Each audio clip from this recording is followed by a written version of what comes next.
The film begins with a poem about how, in the beginning, there was only the moon, but she was alone. She yearned for company. That yearning brought the morning sun, and light spread everywhere. But behind the light, there was something else in the darkness. Something wandering far from the light. Their child, who had been asleep for a long time, had now awakened. This poem now holds a deeper meaning, which we will learn about in the film.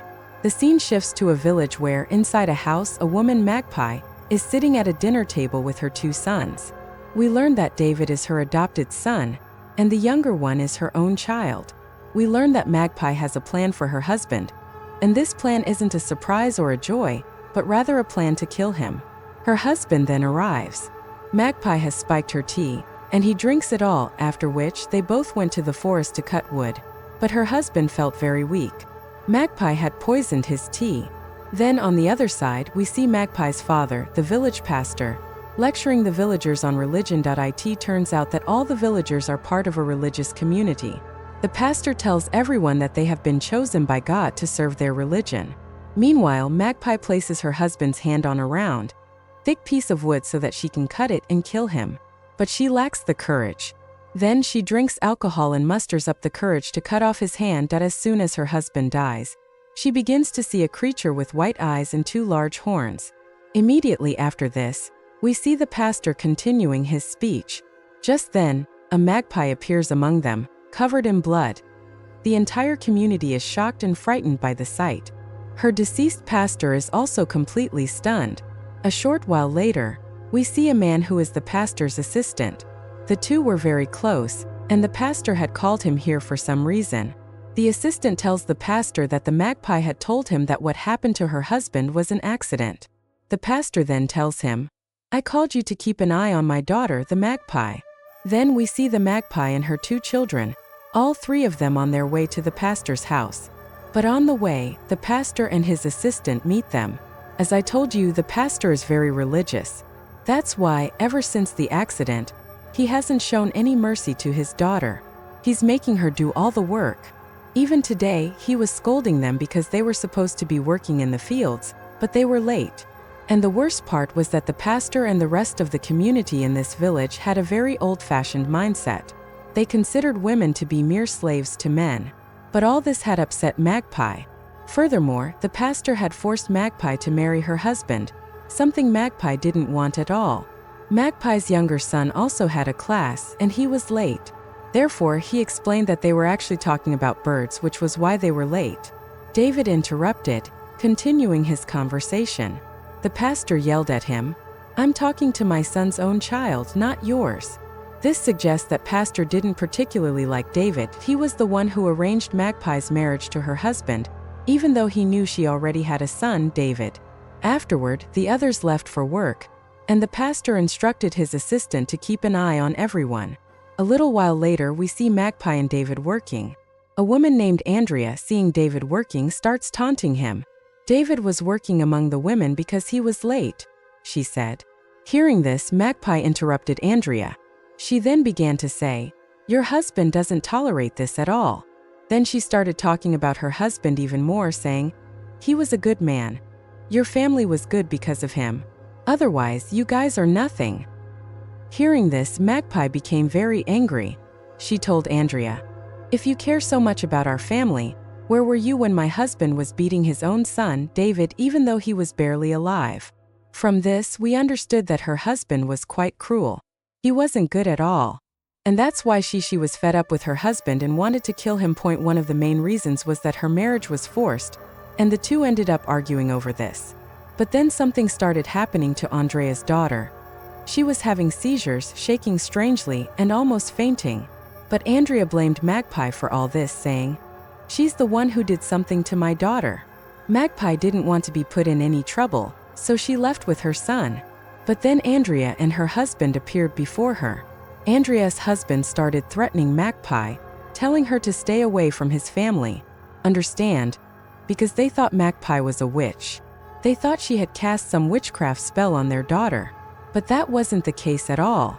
That's why Andrea's husband told her, "You can drive everyone crazy, but not me. And I also know that your husband's death wasn't an accident.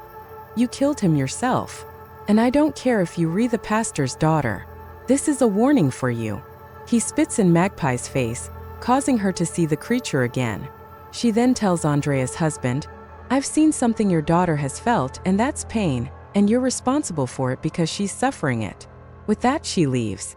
We now learn that Magpie was having an affair with her own stepson, David. Meanwhile, the pastor is with the assistant talking about Magpie. He says, the villagers are associating my daughter with witchcraft, and now Andrea has even refused to come to work because of this. The pastor feels that his daughter, Magpie, needs a new husband and tells the assistant to marry him because it would be the best for her. The pastor asks his assistant to talk to David about this, as he was the eldest son. As for the pastor, he was going to talk to his daughter himself. That night, Andrea's husband gets drunk and goes into his daughter's room, but his intentions are not right. He was about to do something wrong to her, and this was the pain Magpie had already predicted. Before he could do anything, the same white-eyed creature arrives and savagely tears him apart, killing him. The next day, Andrea is furious, believing Magpie was the reason for her husband's death. Therefore, she starts keeping an eye on him. Magpie is carrying wood from the forest when the pastor comes in, and Magpie starts reprimanding her for arguing with Andrea, who then says, what she did to her deserved it. Hearing this, the pastor becomes enraged and captures Magpie. He even starts choking her and says, you need to learn to stay calm. With this warning, he leaves. Then Magpie says, you got me married to a monster. You ruined your own daughter's life without a second thought. And yes, your days of being a god are about to end. This means that the pastor, who considers himself the god of the community, will be finished. With that, she leaves. Despite all this, Andrea continues to follow him. She is shocked by what she sees next. What that was. We are not shown this moment, and the scene cuts to the assistant who has come to David. Turns out they used to be very good friends, but their friendship broke due to family issues, and they haven't spoken in a while. Now the assistant has come to tell her that the pastor has asked her to marry Matt Bai. Then the assistant asks David, will you come to work or not? David asks, won't you stop being the pastor's sycophant? Hearing this, the assistant replies, I'm not saying this at the pastor's behest, but I truly care about you all, because you have to work to survive. Then they embrace. The assistant tells him, even though the pastor asked me to marry Maccabee, I don't want to because I like someone else and she likes someone else. Hearing this, David says, yes, I know about that. Then he begins applying black paint liquid to her neck. We then see the assistant at night. Yes, he was still with David, and again his body is visible. He was applying paint. Magpie was also there, who was also making all this happen to him. Now, in front of the assistant was the same creature, and here we see that David and Magpie already knew about this creature. Magpie asks the assistant, do you want to live your whole life in lies? This line implies that she is inciting the assistant against the pastor, who believed everything the pastor said, whether it was for or against him. Immediately, the assistant's eyes open. He couldn't understand whether what he saw was a dream or something that had happened in reality, but he first sketches the creature. Magpie is working when some members of the tribe arrive. Seeing them, she calls for David, but David has already been captured by Andrea. Andrea asks Magpie to come with them, after which they bring him to a secluded place. They were about to hang her when Magpie's young son brought the pastor there, saving her. Pastor slapped Andrea hard and asked, what were you doing? She replied, I'm just doing what should have been done long ago. She then accused Magpie of killing her husband, saying, I saw Magpie yesterday while I was chasing her. This is a conversation we didn't see. She explained that while she was chasing Magpie, she saw Magpie with the creature.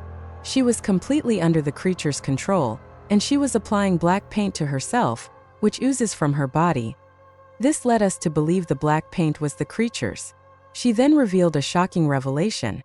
Magpie and the creature had been very close. Pastor Andrea then asked, what happened to your husband? She explains, when I went to my daughter's room, I saw my husband's body cut into 2 pieces. This was either done by Magpie herself or by the creature she was close to. Hearing this, Magpie claims Andrea is lying. Andrea then says, I won't work with this Magpie anymore. But the pastor insists everyone remain silent until they find the root of the matter. and he sends everyone back to work. It turns out the creature was still in the forest. Sometime later, we see the pastor, who has come to his daughter, Magpie, who had a high fever, asks her what she did to Andrea's husband. She replies, "I did what he deserved." She laughs hysterically. Then her father, pastor, shows her a sketch of the creature that the assistant had made. Seeing this, she says, "I have to go to her," and then bursts into laughter. After all this, the pastor comes out and closes the door, having imprisoned Magpie alone inside. Just then, the assistant arrives, having learned that everything she saw was true. The pastor says, "I don't know anything about this." But now the villagers have turned against the pastor, so he resolves to punish his daughter. He then, along with the villagers, ties Magpie up and brings her to a secluded spot. They tie her up, hurling tomatoes at her, calling her a witch and calling her a witch. But Andrea's daughter refuses to do so, knowing that Magpie was right. Just then the pastor arrives and everyone calms down. The pastor prays to God and promises that he will punish Magpie. "My own daughter has fallen for Satan's tricks and is becoming evil. Furthermore, she and her stepson David are agents of Satan's darkness, and because Magpie killed Andrea's husband, she will be punished." After saying this, he tells all the villagers to let her remain here, and God himself will punish her in the future. Then on the other side, we see the creature, from which the black paint liquid is rapidly oozing, slowly covering the entire village. This means that darkness is spreading throughout the village, and it becomes clear that what these people were doing was nothing less than darkness. Andrea then comes to her daughter and says, "It's a good thing that you did it. What happened to the father was deserved." This means she knew her husband had evil intentions for their daughter. The assistant went to David, where David was imprisoned, and told him that the magpie was waiting for him in the forest and had sent him to fetch him. Upon hearing this, David went with him. But upon reaching the forest, he realized that the assistant had been lying to David, and that this was all part of the pastor's plan. The pastor had called David to learn about the creature, but David laughed hysterically, having fallen under its control. Andrea was also present, and the pastor asked her where she had seen the creature. She replied that she had seen it right here. David replied that they could never kill her. The pastor replied that they could, and after saying this, he killed Andrea, after which he also killed David, who had learned about the affair between his daughter and David. He intended to kill Andrea because she was inciting the villagers against the pastor. This was also a reason for killing David, as David had also fallen under the creature's control. The pastor tells the assistant that they must tell the villagers that Andrea was killed by the creature and that David had tried to attack them. So, the assistant kills him in self-defense. Then the pastor and assistant begin to leave. But before leaving, the assistant catches a glimpse of the creature. The pastor was with his daughter, Magpie, and was taking care of her because he truly cared for her. He killed Andrea for Magpie's sake, and he also kept Magpie imprisoned inside the room to keep her safe. When Magpie wakes up, she finds herself in the same room. Then she sees David, wounded and begging for help. But we know he's dead. This means he wanted to show Magpie something. Now she asks the assistant, "Where is David?" But the assistant doesn't answer, instead asking, "What have you done to me? Ever since you guys applied that black liquid on me, I haven't felt well at all, and I keep seeing that monster. Not only that, but even the soil on this land doesn't taste right." This means that in the scene we saw, where the creature oozes black liquid and spreads throughout the village, the creature was actually corrupting the land because it wanted to destroy everything. Because, as we know, the villagers had become so blinded by religion that they had erased their humanity and become utterly evil. The darkness had completely engulfed them. Their minds had become completely corrupted. Therefore, everyone, including Magpie, was under the influence of that evil. She couldn't distinguish between right and wrong. She was killing people without any proof.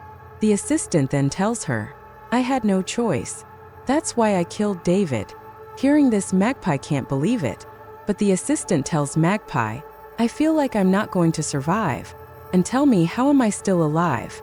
After all, I've been caught in the creature's clutches." But Magpie pushes him away and leaves, only to see David again walking away. Further down the path, she sees David's corpse with a sign on it. Seeing this, Magpie becomes saddened by her inability to do anything to save him and apologizes. This was David's intention all along, as he wanted to bring her back to his corpse.